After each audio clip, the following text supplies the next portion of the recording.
ધોરણ 12 કોમર્સ નામાના મૂળ તત્વો ભાગ 1 પ્રકરણ 2 ભાગીદારી પેઢીના વાર્ષિક હિસાબ. આપણે આ પ્રકરણમાં લાસ્ટ લેક્ચરમાં સ્વાધ્યાયનો પ્રશ્ન નંબર 8 શીખ્યા હતા. આજે આપણે સ્વાધ્યાયનો પ્રશ્ન નંબર 9 શીખવાનો છે. તે માટે જરૂરી ખાતા બોર્ડ પર તૈયાર કરેલ છે. કાચા સરવૈયામાં ખરીદી અને વેચાણ આપેલા હોય તો વેપાર ખાતું તૈયાર કરવું પડે. તેમજ ભાગીદારોને નફામાંથી ફાળવણી કરવાના હવાલા જો આપેલ હોય તો નફા નુકસાન ફાળવણી ખાતું અને ભાગીદારોના મૂડી ખાતા તૈયાર કરવા પડે. તે અનુસંધાને આપણે કુલ 4 ખાતા અને 5મું પત્રક, પાકું સરવૈયું એ ખાતું નથી પણ પત્રક છે, આ પણ 1 માર્કના પ્રશ્ન માટે આપણે યાદ રાખીશું. હવે ફરીથી એક વખત સૂચના, પાઠ્યપુસ્તક તમારી નજર સમક્ષ, પેજ નંબર 79 એટલે કે 79 તમારી નજર સમક્ષ હોય તો જ તમને આ પ્રશ્ન સરળતાથી સમજાશે. આપણે દાખલો ગણવાના કુલ 4 સ્ટેપ. સૌ પ્રથમ હવાલાની નિશાની કરવી. તો હવાલામાં જોઈએ તો પ્રથમ હવાલો મૂડી અને ઉપાડ પર વ્યાજનો હવાલો છે, જે ભાગીદારોની નફામાંથી ફાળવણીના હવાલા છે, જેની નિશાની કરવાની ન હોય. ત્યાર પછીનો જો હવાલો જોઈએ તો વેચાણનો હવાલો છે. વેચાણનો હવાલો હોય તો વેચાણમાં જેવી અને જેટલી અસર થાય તેવી અને તેટલી અસર દેવાદારમાં થાય. તેથી દેવાદારમાં પણ હવાલાની નિશાની કરવાની અને વેચાણમાં પણ હવાલાની નિશાની કરવાની. આ ઉપરાંત વેચાણ નોંધનો સરવાળો વધુ ગણાયો છે. તો વેચાણ નોંધનો સરવાળો વધુ ગણાયો છે, તેથી આ એક અસરવાળો હવાલો છે, તેથી વેચાણમાં બીજી નિશાની કરવાની થશે. ત્યાર પછીનો આપણે હવાલો જોઈએ તો ઘાલખાદ અને ઘાલખાદ અનામતનો હવાલો છે. તો ઘાલખાદ અને ઘાલખાદ અનામત દેવાદારમાંથી બાદ કરવામાં આવે છે, તેથી આ બંને હવાલાની 2 નિશાની વધારે આપણે દેવાદારમાં કરવી પડશે. તો દેવાદારમાં કુલ 3 નિશાની થઈ. ત્યાર પછીનો જે હવાલો છે તે ફર્નિચર ફિટિંગ્સ પરનો હવાલો છે. તો તેની નિશાની આપણે ફર્નિચરમાં કરશું. અને ત્યારબાદ ચૂકવવાની બાકી મજૂરી ખાતે નોંધાઈ ગયેલ છે, પણ ચૂકવવાની બાકી મજૂરી તરીકે નોંધવાનું બાકી છે. એટલે કે એક અસર અપાઈ ગઈ છે અને એક અસર બાકી છે. તો આ હવાલો પણ એક અસરવાળો જ છે. જ્યારે રકમમાં એક અસરવાળો એક હવાલો હોય તો સામે બીજી એક અસરવાળો એક હવાલો હોય જ. મોસ્ટ ઓફ દરેક હવાલાની 2 અસર મિનિમમ હોય જ, પણ અહીં 2 હવાલા એવા છે કે જેની એક જ અસર છે. આપણું પ્રથમ સ્ટેપ પૂર્ણ થાય પછી કાચા સરવૈયાની તમામ વિગત આપણે આ તમામ ખાતા અને પત્રકમાં નોંધવાની છે. તે આપણું બીજું સ્ટેપ છે. તો આપણે બીજા સ્ટેપ પ્રમાણે આગળ વધીએ તો કાચા સરવૈયાની ઉધાર બાકીમાંથી આપણે શરૂઆત કરશું. તો ઉધાર બાજુ સૌપ્રથમ તમે રકમમાં જોશો તો ઉપાડ આપેલ છે. તો બંને ભાગીદારનો ઉપાડ ભાગીદારોના મૂડી ખાતે દર્શાવવામાં આવે, તેથી બંનેનો ઉપાડ અનુક્રમે 4800 અને 3200 ભાગીદારોના મૂડી ખાતે ઉધાર બાજુ દર્શાવવામાં આવશે. ત્યારબાદ આગળ વિગત જોઈએ તો ખરીદીની ચોખ્ખી પડતર. ખરીદીની ચોખ્ખી પડતર એટલે શું? તો કે ખરીદીમાંથી ખરીદ પરત બાદ કરેલ છે અને ત્યારબાદ ખરીદી મળેલ છે.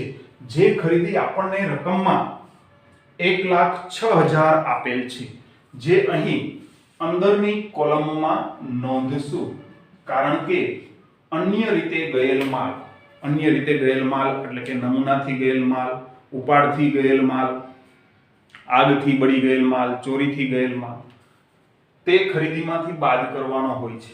અને આવી વિગત જમા બાજુ કાચા સરવૈયામાં દર્શાવેલ છે, તેથી અહીં અંદરની કોલમમાં લખી અને એક લાઈન છોડી દીધી.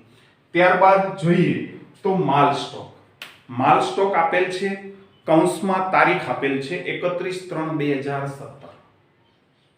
તો 1/4/16 ના રોજ વર્ષ શરૂ થાય છે, 31/3/17 ના રોજ વર્ષ પૂર્ણ થાય છે, તેથી આખર સ્ટોક ગણાશે, કારણ કે 31/3/17 ના રોજનો સ્ટોક વર્ષના અંતનો સ્ટોક છે અને આખર સ્ટોકની એક જ અસર આવશે, કારણ કે તે કાચા સરવૈયામાં આપેલ છે. તો આખર માલ સ્ટોક પાકા સરવૈયામાં મિલકત લેણા બાજુ દર્શાવવામાં આવશે, જેની કિંમત છે 28,000. ત્યાર પછીની વિગત જોઈએ તો લેણું આ શબ્દ આપેલ છે. તો મિત્રો ખાસ ધ્યાન રાખીએ, લેણું હોય, દેવાદાર હોય કે ગ્રાહકો હોય, તો આ ત્રણેય શબ્દો સમાનાર્થી શબ્દ છે. લેણું હોય તોય દેવાદાર છે, ગ્રાહક હોય તોય દેવાદાર છે, અને દેવાદાર હોય તોય દેવાદાર જ છે. તો દેવાદાર કૌંસમાં લેણું એવું આપણે લખશું, અને આ વિગત આપણે અંદરની કોલમમાં એટલે લખશું કે હવાલાની 3 નિશાની છે. તો દેવાદારો અહીં આપેલ છે 48,000, અંદરની કોલમમાં દર્શાવ્યું, કારણ કે હવાલાની 3 નિશાની હોય તો 5 થી 6 લાઈન છે તે મૂકવી પડે, એટલે કે જેટલા હવાલાની નિશાની હોય તેનાથી ડબલ જેટલી લાઈન છે તેટલી જગ્યા આપણે મૂકવી પડે. ત્યારબાદ આગળ જોઈએ તો મજૂરી અને પગાર. મજૂરી છે તે ખરીદીનો ખર્ચ છે, જ્યારે પગાર છે તે નફા નુકસાન ખાતાનો ખર્ચ છે. ત્યારે આપણા મનમાં પ્રશ્ન થાય કે ક્યાં નોંધવું? તો જે પહેલું નામ છે તેને અનુસાર આ ખાસ યાદમાં રાખવું. તો મજૂરી અને પગાર છે, તેથી મજૂરી પ્રથમ શબ્દ છે, જે વેપાર ખાતાનો ખર્ચ છે તો તેને અનુસરશે, એટલે કે વેપાર ખાતે નોંધવામાં આવશે. જો પગાર અને મજૂરી આમ ખર્ચની વિગત આપેલ હોય તો તે ખર્ચ આપણે અહીં નફા નુકસાન ખાતે નોંધવો પડે. તો અહીં મજૂરી અને પગાર વેપાર ખાતે ઉધાર બાજુ નોંધશું 10,000. કોઈ હવાલો નથી, તેથી 12ની કોલમમાં નોંધશું. ત્યાર પછીની વિગત જોઈએ તો વેપાર ખર્ચ આપેલ છે. વેપાર ખર્ચ ખરીદીનો ખર્ચ નથી, નફા નુકસાનનો ખર્ચ છે, તેથી નફા નુકસાન ખાતે ઉધાર નોંધવામાં આવશે 16,000. આ વિગતમાં પણ કોઈ હવાલો નથી, તેથી 12ની કોલમમાં. ત્યારબાદ આગળ વધીએ તો મકાન આપેલ છે. મકાન એ મિલકત ગણાય, તેથી મિલકત લેણા બાજુ દર્શાવવામાં આવશે, કોઈ હવાલો નથી, તેથી 12ની કોલમમાં 50,000 નોંધશું. ત્યારબાદ જોઈએ તો ફર્નિચર ફિટિંગ્સ, જેમાં હવાલો છે, તો તેની રકમ 10,000 છે, તે આપણે અંદરની કોલમમાં નોંધશું, કારણ કે એક હવાલો છે. ત્યારબાદ આગળ વધીએ તો ઓફિસના સાધનો, આ પણ મિલકત છે, તેથી મિલકત લેણા બાજુ દર્શાવાશે, તેમાં કોઈ હવાલો નથી, તેથી તેના 4,000 રૂપિયા 12ની કોલમમાં દર્શાવવામાં આવશે. ત્યારબાદ આગળ વધીએ તો પેકિંગ સામગ્રી સ્ટોક. પેકિંગની સામગ્રી છે તે ધંધાનો ખર્ચ છે, પણ તેનો વર્ષના અંતે જે સ્ટોક છે એ આપણા માટે એક પ્રકારની ચાલુ મિલકત છે, તેથી તે મિલકત લેણા બાજુ દર્શાવવામાં આવશે, તેની રકમ છે 4,000. ત્યારબાદ રોકડ સિલક પણ મિલકત છે, તેથી પાકા સરવૈયામાં મિલકત લેણા બાજુ આવશે. આમ કાચા સરવૈયાની તમામ ઉધાર બાકી નોંધાઈ ગઈ. ત્યારબાદ હવે આપણે કાચા સરવૈયાની જમા બાકી તરફ આગળ વધીએ તો જમા બાજુ બંને ભાગીદારોના મૂડી ખાતા દર્શાવેલ છે, અનુક્રમે 24,000 અને 16,000. મૂડી ખાતા છે તે ભાગીદારોની શરૂઆતની મૂડી ગણાય. અહીં બાકી આગળ લાવ્યા તેમ લખો તો પણ ચાલે. તો અહીં પાર્થિવની મૂડી છે 24,000, પ્રિયાની મૂડી છે 16,000. ત્યારબાદ જમા બાજુ આગળ વધીએ તો વેચાણ દર્શાવેલ છે 2 લાખ, જેમાં હવાલાની 2 નિશાની છે. 2 લાખ અંદરની કોલમમાં મૂકી અને જેટલી હવાલાની નિશાની છે તેનાથી ડબલ અને તેનાથી એક ઓછું, તો બે હવાલા, તેનાથી ડબલ કરીએ તો 4 અને તેનાથી એક ઓછું એટલે કે 3 લાઈન અહીં મૂકવી જોઈએ. ત્યારબાદ આગળ વધીએ તો દેવું કહો કે લેણદાર કહો કે વેપારી કહો, આ ત્રણેય સમાનાર્થી શબ્દ છે. તેથી દેવું અથવા લેણદારો મૂડી દેવા બાજુ દર્શાવવામાં આવશે 30,000. ત્યારબાદ નમૂના તરીકે વેચેલ માલ. આપણે જ્યારે ચોખ્ખી ખરીદી નોંધી ત્યારે જ મેં કહ્યું હતું કે ચોખ્ખી ખરીદીમાંથી અન્ય રીતે ગયેલ માલ બાદ કરવામાં આવે છે. તો નમૂનાથી ગયેલ માલ ચોખ્ખી ખરીદીમાંથી બાદ કરવામાં આવશે. અહીં છે જમા બાજુ 2000, પરંતુ આપણે અહીં નોંધી છે ઉધાર બાજુ, પરંતુ આપણે બાદ કરીએ છીએ. તો નમૂનાથી ગયેલ માલ 2000, તો ઉધારમાંથી બાદ અસર આપો છો એટલે કે જમા જ અસર આપો છો તો ઉધાર બાજુ નોંધાય છે, પરંતુ બાદબાકી કરવાથી તે વિરુદ્ધ અસર થાય છે એટલે કે ઉધારની વિરુદ્ધ અસર જમા અસર થાય. તો અહીંયા જમા બાજુ દર્શાવેલ છે નમૂના તરીકે વેચેલ માલ 2000, તે રકમ અહીંથી બાદ કરતા જમા અસર જ થઈ ગણાય. અહીં 12 ની કોલમમાં આવશે 1,04,000. ત્યારબાદ આગળ વધીએ તો જમા બાજુ last entry bank overdraft. Bank overdraft ધંધા માટે દેવું કહેવાય. તેથી મૂડી દેવા બાજુ દર્શાવવામાં આવશે ₹14,000. આમ આપણું બીજું સ્ટેપ પણ પૂર્ણ થયું. પ્રથમ સ્ટેપ હવાલાની નિશાની, બીજું સ્ટેપ કાચા સરવૈયાની તમામ એન્ટ્રી અલગ અલગ ખાતામાં વર્ગીકરણ કરી અને નોંધી દેવી. અહીં નિરીક્ષણ કરતા તમને માલુમ થશે કે 50% કે તેથી વધારે એન્ટ્રી રિપીટ જ થઈ છે. હવે દાખલા નંબર 3 ગણીશું ત્યારે પણ 60 થી 70% એન્ટ્રી રિપીટ થશે. તો મહાવરો કરવાથી, પ્રેક્ટિસ કરવાથી લગભગ કઈ એન્ટ્રી કયા ખાતામાં આવે તે યાદ રહી જાય તેમ છે. તેમ છતાં આગળના લેક્ચરમાં મેં શીખવ્યું તેમ વેપાર ખાતામાં માલના ખાતા, નફા નુકસાન ખાતામાં ઉપજ ખર્ચના ખાતા, આ બંને ખાતામાં ભાગીદારોની નફામાંથી ફાળવણી અને પાકા સરવૈયામાં મિલકતના ખાતા અને વ્યક્તિના ખાતા સિવાય કોઈ ખાતા આવતા નથી. તો ખાતાના વર્ગીકરણથી પણ તમે સરળતાથી દરેક વિગત અને એન્ટ્રી નોંધી શકો છો. હવે ત્યાર પછીનું આપણું ત્રીજું સ્ટેપ હવાલાની અસરો. સૌપ્રથમ હવાલો છે મૂડી પર 8% લેખે અને ઉપાડ પર 12% લેખે વ્યાજ ગણવાનું છે. મૂડીનું વ્યાજ મૂડીની નીચે આવશે. ભાગીદારો માટે આવક કહેવાય, તેથી તેમની મૂડીમાં પ્લસ થશે. જ્યારે પેઢી માટે ખર્ચ ગણાય, તેથી નફા નુકસાન ફાળવણી ખાતે ઉધાર.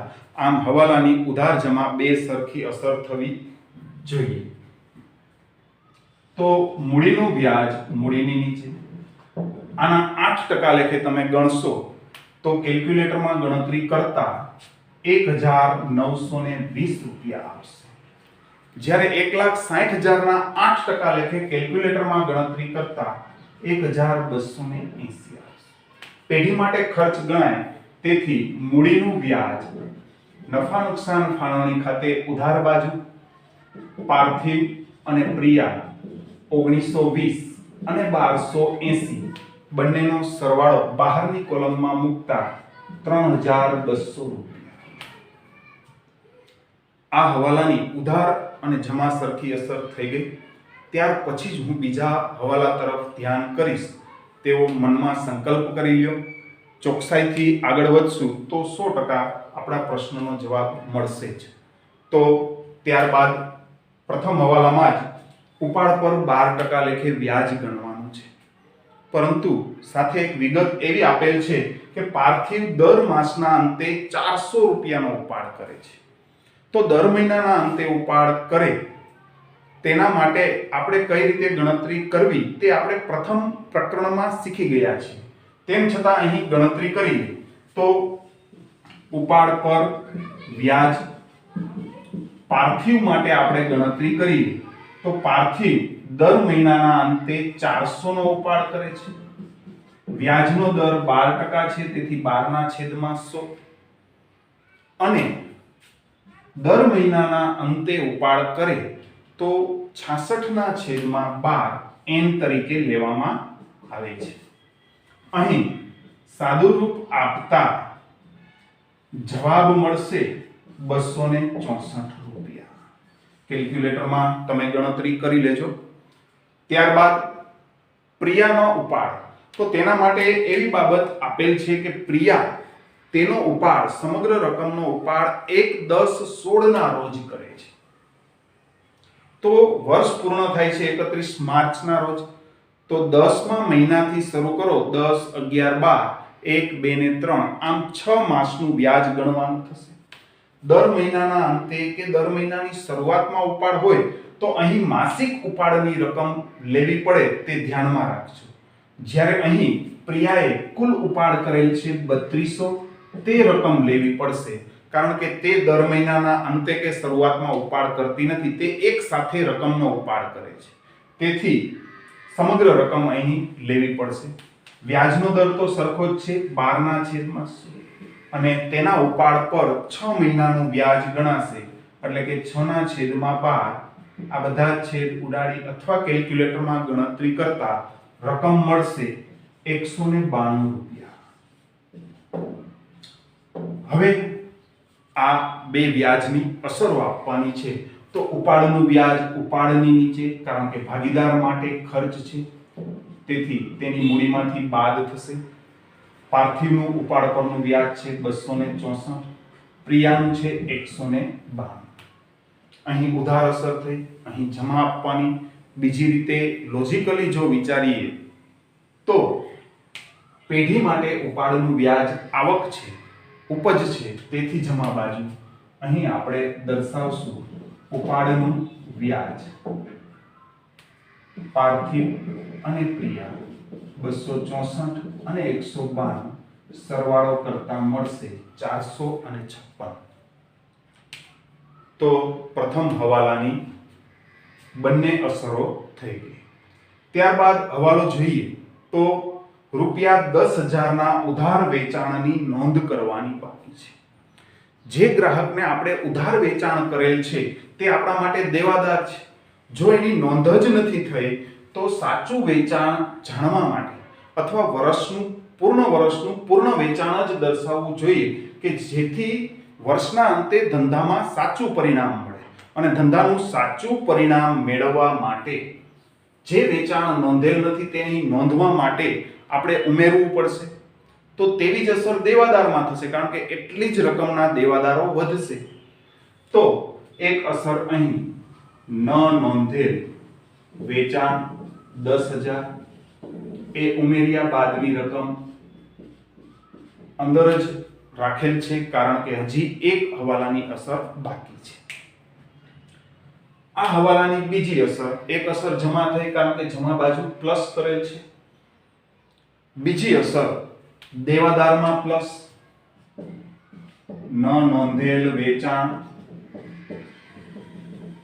એમ કરી 10,000 પ્લસ કરતા અહીં રકમ મળશે 58,000.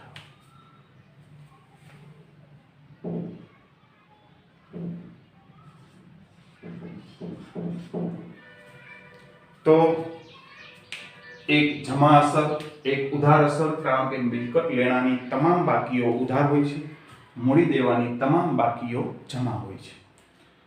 ત્યારબાદ એક અસરવાળો હવાલો છે.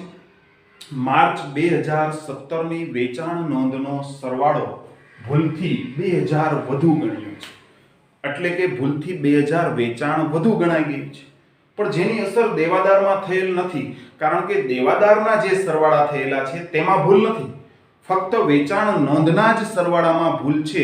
તેથી આ એક અસરવાળો હવાલો કહેવાય. તો ભૂલથી વધુ નોંધાઈ ગયેલ છે, તો સાચું વેચાણ લેવા માટે ભૂલથી સરવાળા ભૂલના એમ કરી અને 2000 બાદ કરતા રકમ મળશે 2,08,000. જ્યારે આ હવાલાની બીજી અસર આપવાની નથી. પણ મગજમાં એક બાબત આપણે સ્પષ્ટ રાખીશું કે અહીં જમામાંથી આ રકમ બાદ થઈ તો આની એક ઉધાર અસર થઈ, તો એક ઉધાર અસર વાળો હવાલો આવ્યો, એક જ અસર વાળો હવાલો. તો આ દાખલામાં એક એવો હવાલો હશે કે જેની પણ એક જ અસર હશે અને એ જમા અસર હશે તેવું આપણે સ્પષ્ટપણે કહી શકીએ. તો આગળ હવાલા જોઈશું ત્યારે આપણે આ બાબત તરફ ધ્યાન લેશું. હવે જોઈએ તો હવાલા નંબર 3. 2000 વધારાની ઘાલખાદ માંડી વાળવાની છે અને ત્યારબાદ 5% ઘાલખાદ અનામત રાખવાની છે. તો ઘાલખાદ હંમેશા દેવાદારમાંથી બાદ કરવાની હોય. તો અહીં 2000 ઘાલખાદ એમ કરીને બાદ કરતા 56000 મળશે અને એમાં 5% ઘાલખાદ અનામત બાદ કરતા 2800 બાદ થશે અને બહારની કોલમમાં 53200 રકમ આવશે. આગળના જ દાખલામાં કહ્યું તેમ અહીંથી જેટલી રકમ બાદ થાય તેની મોસ્ટ ઓફ અસર નફા નુકસાન ખાતે ઉધાર. કારણ કે અહીં મિલકત છે અથવા લેણા છે. મિલકત કે લેણાની કિંમત ઘટે તે ધંધા માટે ખર્ચ કે નુકસાન ગણાય. તો અહીં ઘાલખાદ ધંધાનું નુકસાન છે, તેથી ઘાલખાદ અને ઘાલખાદ અનામત નફા નુકસાન ખાતે ઉધાર દર્શાવવામાં આવશે. તો અહીંથી બાદ થયું, ઉધારમાંથી બાદ થયું તે જમા અસર અને અહીં ઉધાર અસર. આમ હવાલાની ઉધાર અને જમા સરખી અસર થઈ ગઈ. એમ મગજમાં કન્ફર્મ કર્યા બાદ જ નવો હવાલો ચેક કરવાનો, ચોકસાઈથી આગળ વધવાનું. તો દાખલામાં ભૂલ પડવાની સંભાવના ઘટે છે. ત્યારબાદ આપણે આગળ વધીએ તો હવાલા નંબર 4. 4000 નું ફિટિંગ્સ નકામું થઈ ગયું છે, એટલે કે ફર્નિચરમાં એટલો ઘસારો લાગેલ છે. તો તેટલી ફર્નિચરની કિંમત ઘટે, તેથી ઘસારો કરી અને 4000 અહીંથી બાદ કરતા બહારની કોલમમાં રકમ મળશે 6000. અહીંથી બાદ થયું બીજી અસર ઘસારા તરીકે નફા નુકસાન ખાતે ઉધાર ફર્નિચરનો ઘસારો ₹4000. આમ આ હવાલાની પણ એક જમા અને એક ઉધાર અસર થઈ ગઈ. ત્યાર પછી જ બીજો હવાલો લેવાનો. આટલી ચોકસાઈથી જો આપણે આગળ વધતા રહેશું તો ભૂલ પડવાની કોઈ સંભાવના જ નથી. ત્યારબાદ આગળ વધીએ તો 5મો હવાલો. એક ગ્રાહકને માલ પૂરો પાડવાનો કરાર પૂરો નહીં કરવા બદલ કોર્ટે ₹4000 ચૂકવવાનો દાવો મંજૂર કર્યો. તો આપણા માટે દાવાનું નુકસાન છે. આપણે સમયસર આપણા ગ્રાહકને માલ પૂરો પાડેલ નથી, તેથી તેને જે નુકસાન ગયું તે બદલ તેને કોર્ટમાં દાવો દાખલ કર્યો. કોર્ટે તે દાવો મંજૂર રાખી અને આપણને ઓર્ડર કરેલ છે કે આ 4000 રકમ તમારે ચૂકવવી પડશે, જે આપણા માટે એક પ્રકારનું નુકસાન છે. નુકસાન નફા નુકસાન ખાતે ઉધાર, એટલે કે એક અસર નફા નુકસાન ખાતે ઉધાર બાજુ આવશે. દાવાનું નુકસાન 4000, પરંતુ હજુ આ દાવો ચૂકવી દીધો નથી, તેથી આ દાવો ચૂકવવાનો બાકી છે. તેથી પેઢી માટે હવે તે દેવું બની ગયેલ છે. તેથી દેવા તરીકે બીજી અસર મૂડી દેવા બાજુ આવશે. તો અહીં લખશું ચૂકવવાનો બાકી દાવો 4000. આ આપણે તાર્કિક રીતે જોઈ ગયા. હવે ઉધાર જમાની રીતે પણ નિરીક્ષણ કરી લેવું જોઈએ. અહીં દાવાનું નુકસાન આપણે દર્શાવ્યું તો એક અસર ઉધાર, મૂડી દેવા બાજુ જમા બાકીઓ દર્શાવાય છે, તો બીજી અસર જમા. આમ દરેક હવાલાની ઉધાર જમા સરખી અસર થવી જોઈએ. ત્યારબાદ આગળ વધીએ તો હવાલા નંબર 6. ચૂકવવાની બાકી મજૂરીના ₹2000 મજૂરી ખાતે નોંધેલ છે, એટલે કે અહીં 10000 માં તે 2000 આવી ગયેલ છે, પરંતુ ચૂકવવાની બાકી મજૂરી તરીકેની હવાલાની બીજી અસર આપવાની બાકી છે. તો આ હવાલો પણ મેં આગળ કહ્યું તેમ એક અસરવાળો હવાલો છે. અહીં ઉધાર અસર અપાઈ ગઈ છે. ચૂકવવાના બાકી મજૂરી એટલે કે દેવું, દેવા તરીકેની અસર આપવાની બાકી છે, તેથી અહીં મૂડી દેવા બાજુ આપણે દર્શાવશું ચૂકવવાની બાકી મજૂરી ₹2000. આમ તમામ હવાલાની અસરો અપાઈ ગઈ. આપણું ત્રીજું સ્ટેપ પૂર્ણ થયું. 3 સ્ટેપ પૂર્ણ થયા પછી આપણું ચોથું સ્ટેપ તમામ ખાતાઓ બંધ કરી અને તેની બાકી સ્ટેપ બાય સ્ટેપ મેળવવી. તો હવે આપણે આપણું ચોથું સ્ટેપ સ્ટાર્ટ કરીએ. તો સરવાળા, જે બાજુનો સરવાળો વધારે હોય તે પહેલા કરવાનો, તે સરવાળો માંથી જે ઓછો સરવાળો છે તે બાદ કરતા બાકી મળે. વેપાર ખાતાની બાકીને કાચો નફો કહેવામાં આવે છે. અહીં 2,08,000 જમા બાજુનો સરવાળો વધારે છે, 2,08,000. તેમાંથી 1,14,000 તમે કેલ્ક્યુલેટરમાં બાદ કરશો, તેથી બાકી મળશે 94,000. અહીં જમા બાકી છે તેથી કાચો નફો કહેવાય. જો અહીં ઉધાર બાજુનો સરવાળો વધારે હોય અને તેમાંથી જમા બાજુનો સરવાળો બાદ કરી અહીં બાકી મળે તો તેને કાચી ખોટ તરીકે ઓળખવામાં આવે છે. અહીં કાચો નફો મળેલ છે તો દર્શાવી દઈએ કાચો નફો, જે નફા નુકસાન ખાતે લઈ જવામાં આવશે. કાચો નફો કૌંસમાં લખશું વેપાર ખાતેથી 94,000. હવે નફા નુકસાન ખાતાના સરવાળા કરીએ તો તેમાં પણ નિરીક્ષણ કરતા જમા બાજુનો સરવાળો વધારે છે. તો 94,000 જમા બાજુ અને ઉધાર બાજુ બંને બાજુ દર્શાવી દઈએ. હવે આ 94,000 માંથી આ તમામ રકમ સ્ટેપ બાય સ્ટેપ બાદ કરો. 94,000 માંથી 16 કરો બાદ, 2 કરો, 2 કરો, 4, અથવા સમગ્ર રકમનો સરવાળો એક સાથે બાદ કરો તો પણ એ જ થશે. તો અહીં જે બાકી મળે તેને ચોખ્ખો નફો કહેવામાં આવે છે. તો આ સમગ્ર રકમ તમે બાદ કરો તો ₹65,200 મળશે, જે ચોખ્ખો નફો છે. આ ચોખ્ખો નફો નફા નુકસાન ફાળવણી ખાતે લઈ જવામાં આવશે. તો અહીં દર્શાવશું ચોખ્ખો નફો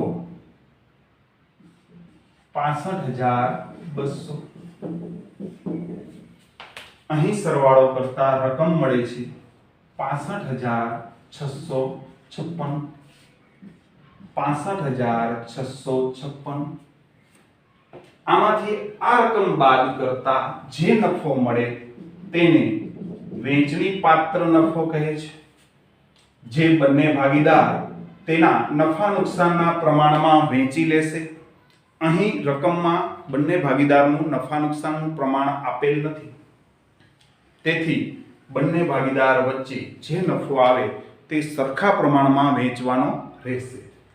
65,656 માંથી 3,200 કેલ્ક્યુલેટરમાં બાદ કરતા રકમ મળશે 62,456.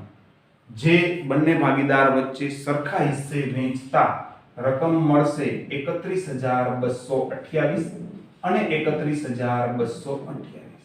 આ વહેંચણી પાત્ર નફો ભાગીદારોની મૂડી વધારે છે, તેની આવક છે, તેથી જમા બાજુ અસર આવશે. વહેંચણી પાત્ર નફો 31,228 અને 31,228. ભાગીદારોના મૂડી ખાતામાં પણ જમા બાજુના સરવાળા વધારે છે, તેથી તે પહેલા કરશું. 57,148 થશે. કેલ્ક્યુલેટરમાં ગણતરી કરી લેજો. ત્યારબાદ 48,508. 48,508 તેમાંથી આ રકમ બાદ કરીએ અને 57,148 તેમાંથી આ રકમ બાદ કરતા 57,148 માંથી આ રકમ બાદ કરતા રકમ મળશે 52,084. કેલ્ક્યુલેટરમાં કરી લેજો. તેવી જ રીતે 48,508 માંથી 3,392 બાદ કરતા રકમ મળશે 45,116. આ બંને રકમ મૂડી તરીકે બંને ભાગીદારની પાકા સરવૈયામાં દર્શાવવામાં આવશે. પાર્થિવ અને પ્રિયા. પાર્થિવની આખરની મૂડી છે 52,084, જ્યારે પ્રિયાની મૂડી છે 45,116. આ બંને રકમનો સરવાળો કરશો તો રકમ મળશે 97,200. હવે આપણું અંતિમ સ્ટેપ, પાકા સરવૈયાના બંને બાજુના સરવાળા મળી રહેવા જોઈએ. અહીં તમે સરવાળો કરશો તો કેલ્ક્યુલેટરમાં સરવાળો કરી લેજો. 1,47,200 અને તેવી જ રીતે અહીં પણ સરવાળો કરતા રકમ મળશે 1,47,200. તો મિત્રો, આપણો સ્વાધ્યાયનો પ્રશ્ન નંબર 9 અહીં પૂર્ણ થાય છે. આશા રાખું છું કે આ દાખલાની સમગ્ર બાબત તમને સમજાઈ ગઈ હશે. આ સાથે મારું વક્તવ્ય અહીં પૂર્ણ કરું છું. આભાર અને અસ્તુ.